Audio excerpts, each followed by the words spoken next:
Hi everybody, welcome back to the online bridge classroom project. I'm Sam. We have now come to the fourth episode of our MatchPoint strategy series. So before we begin today, let me show you two hands and see what do you plan to do with each of them. Yes, and for each of these hands, partner opens a strong 2 club and it's your turn to bid again after you showed a minimum hand. Partner introduces his major suit. What will you do next? Alright, so we will review the answers for these hands later on. Today we will be looking into game prospects in MatchPoint scoring. Well, how attractive is it to venture for a game in MatchPoints? I think since we all started playing bridge, we are taught that bidding game is the utmost important strategy in bridge. So is it really true? Let's take a look. Okay, firstly, let's take a look at what happens at IMP scoring.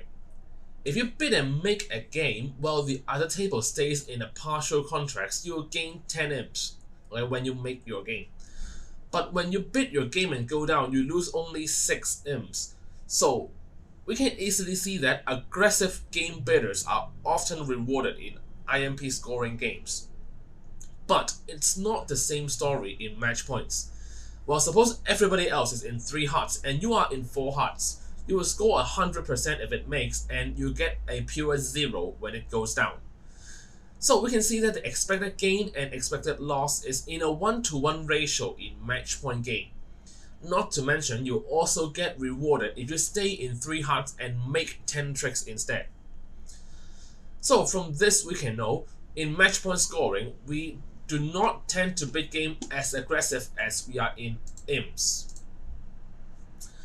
When a game does not look like there's a decent chance of making, it could be a wise choice to stay low and play in a partial contract instead. By that way, you will guarantee that you at least get a positive score. Okay, so let's return to our 2 examples. Partner opens a strong 2 club and you bid 2 diamonds to show a negative response. And now, partner introduces his major suit. What do you do now? When we decide on these kind of situations, it's important for us to know what kind of message is partner passing to us. For both of the cases, partner says he has a good hand and he has at least 8.5 tricks and 8.5 to offer with his long suit as trumps.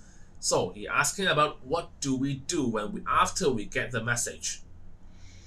Okay, nice. So it's just simple maths. 8.5 plus 0 equals 8.5. So that is not enough for a game. Well, quite far indeed. Okay, you may argue that partner could have more than 8.5. We may miss game by then.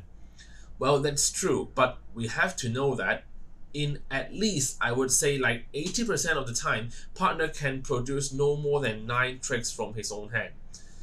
Well, even if he does, there is a nice chance that he would have jumped to 3 heart or 3 spade to show set trumps on that suit instead. So, well, having considered that for both of the hands, I think in MatchPoint scoring, it's a reasonable choice to pass right there and to leave partner to play in 2 level with his very good hand. Well, if he really turns out to produce 10 tricks on his own, sincerely say sorry partner. When we take a look at the full story of these 2 hands, it's not difficult to note that the chance of game making is a long way from being decent. For the hand on the left hand side, basically 4 hearts, it's out of control. After you receive a club lead, you will not have enough trumps to draw out their trumps and to take your diamond tricks. And for the right hand side, you have too many losers to handle. You have a diamond loser, you have a club loser, and your hearts are not good. So 4 spade is a long way from making. So from both of the stories, it's good to stay low in 2 level is the best option to take. Okay, here comes to an end to my sharing today. Hope you all like it. See you next time. Bye bye.